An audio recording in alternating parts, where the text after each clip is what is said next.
Welcome back to Book Club. I'm C.M. Vasquez, author of The Birdcage Society Falling, the first in an ongoing psychological mystery series available on Amazon. Today I'm going to be recapping and giving my impressions of Chapter 27 of Darkly Dreaming Dexter. Let's get started.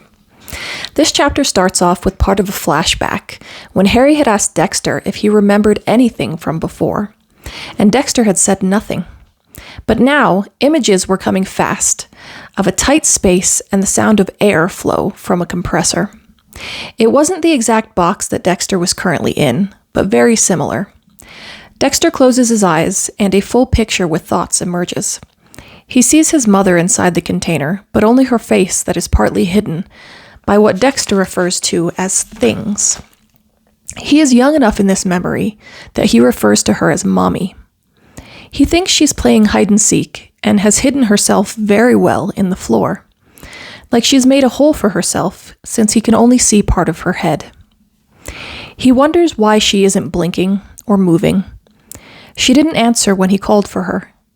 Dexter soon realizes that there is someone else in the container with him, a boy who looks like him. And they are sitting in a puddle of, and Dexter says this part out loud, he says blood.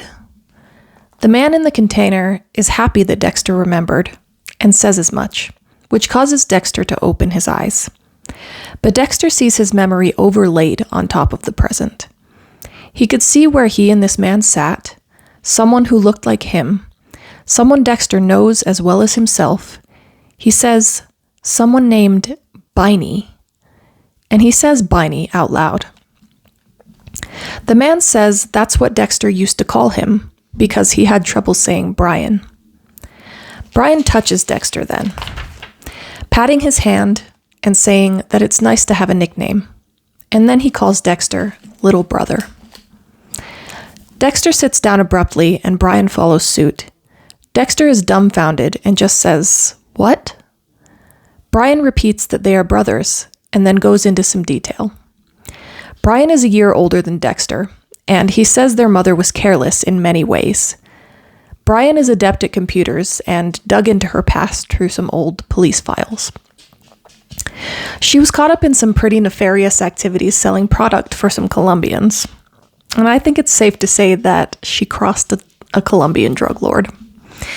Brian tells Dexter that they were found in one of the containers 2.5 days after their mother was cut up in front of them with a chainsaw. There were 4 other segmented bodies inside with them, so they were sitting in an inch of blood. Brian says blood in the same disgusted way that Dexter has in the past. And I think it's safe to say we now know where Dexter's aversion to blood comes from. Brian confirms that Dexter was only 3 years old at the time, and Brian 4. No wonder Dexter doesn't remember much. He was so young, but honestly, after witnessing something that horrific, I think a brain of any age would do its best to block out that kind of trauma. Brian says that Dexter was hard to find because the state is fussy with adoption records. And I'm glad that they covered this, as I was wondering why it took so long for Brian to find Dexter. And he pats Dexter's hand again. Dexter thinks this gesture is strange and wonders if he should be patting Deb, which of course brings him back to the matter at hand. Dexter looks up at where Deb is taped to the makeshift table, which causes Brian to say that she is fine because he didn't want to start without Dexter. Dexter asks what made Brian think that Dexter would want to explore Deb.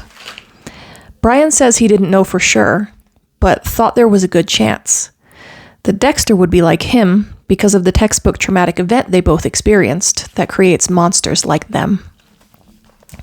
At this point, as a reader, you might be wondering why Harry chose not to tell Dexter about his past. I mean, it may have helped Dexter understand himself better, but maybe Harry didn't want Dexter to seek out Brian. Perhaps he was afraid that Dexter would reject the code if he did. Brian did say that he was thought to be a lost cause, but Dexter was just young enough that it was assumed he'd be okay. I do know a bit about this from the show, but let me know what was going through your mind at this point in the chapter. Brian says all that matters is what happens now. He puts a hand on Dexter's shoulder to get him off the floor and move toward Deb. He says they are incapable of feeling much of anything, and everything must be faked. And they spend their time reaching for a moment like this one that sparks real, unfaked feeling. Dexter sees that Brian is right. They are a lot alike, and Brian wants Dexter to be himself, basically saying, "You don't have to hide with me," and they'll start with Deb together. Deb's eyes are wide when Dexter looks at her, as if she's yelling at him through them. On top of being terrified, she must be freezing. But how long she's been in there? Probably past the point of shivering, I would say. Don't know exactly how long she has been in there, but I think it's safe to say at least an hour. So she would have been shivering at some point, but she isn't currently. So no idea exactly how cold it is in there, but given what the other body parts looked like that were cut up and exsanguinated, I think it's pretty cold. Although, surprisingly, Dexter hasn't mentioned the cold, just the sound of the compressor. Brian hands Dexter a knife and says, "Showtime." This is obviously unrelated, but I did chuckle at this part because the TV show came out on the network Showtime, so I thought that was pretty funny. Dexter says yes to killing with Brian, but asks, does it have to be her? And Brian asks why not? What is she to Dexter? And thinks about that.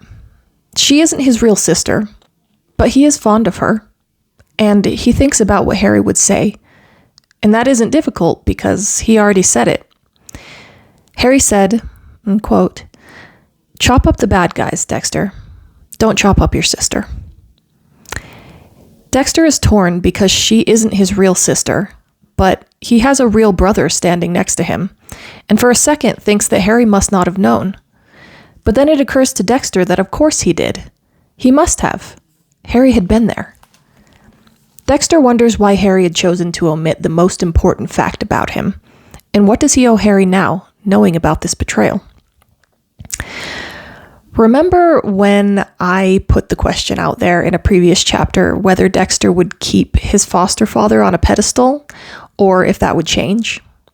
Well, I think we've come full circle, and this is the point that way of thinking may branch off.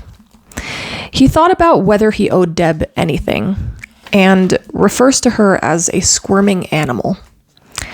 Brian addresses Dexter with impatience, and Dexter closes his eyes.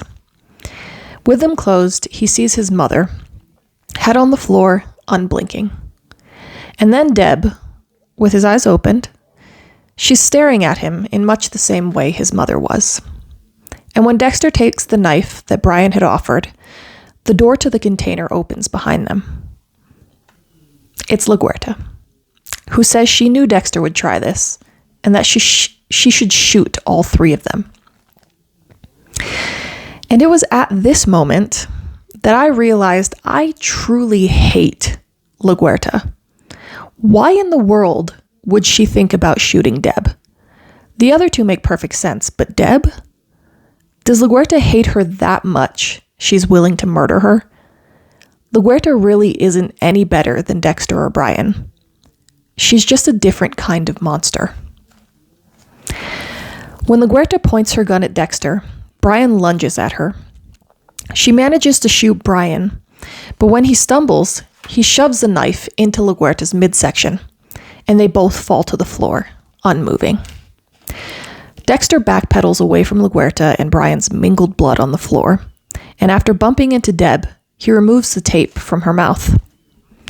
She releases a slew of curses and tells Dexter to quit acting like a lunatic and let her out. Dexter notices the blood around Deb's mouth, then sees his mother again. This time she's in Deb's place, and when Deb speaks, it's his mother speaking. Dexter is mad at his mother for leaving them in the container, for not saving them, and for the way he is. Dexter raises the knife as Deb pleads with him. He knows it's Deb, but he feels that he needs to finish things, and he apologizes to her. And Deb asks what their father would think.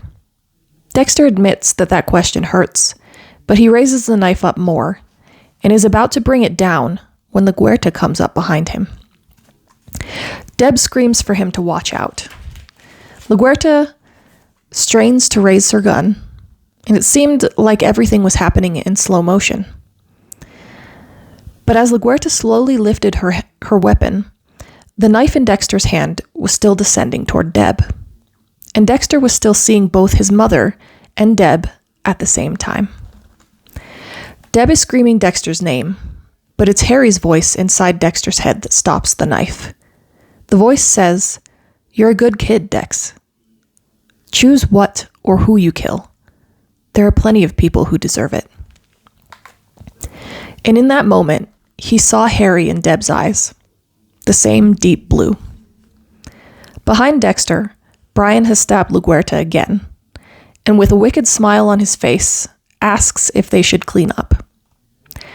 Dexter says he can't, to which Brian replies, "I don't think I know that word." He tells Dexter that the word is must, and that there's no other way, and asks Dexter if he has to remind him of the importance of family. He takes the knife from Dexter and raises it above Deb. Dexter finally, firmly, says no, not Deb. Brian says that's too bad, and that he's disappointed. The last chapter ends with the knife coming down. I think this is a wonderful cliffhanger and a great way to end the last chapter. I know, dear book club listeners, that you went on to the epilogue right after this chapter. I mean, how could you not with a cliffhanger like that? But let me ask you, were you also disappointed that Dexter was so torn initially about whether he would kill Deb?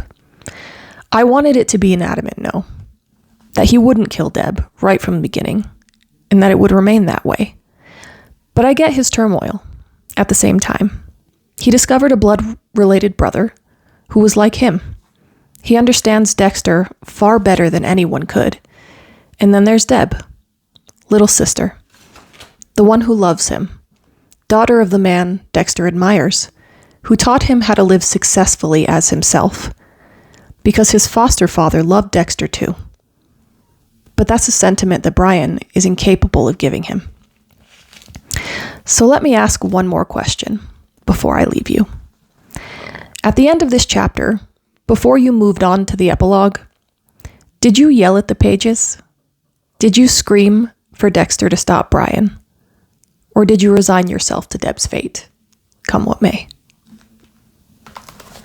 See you next time for the epilogue and a short review. Bye.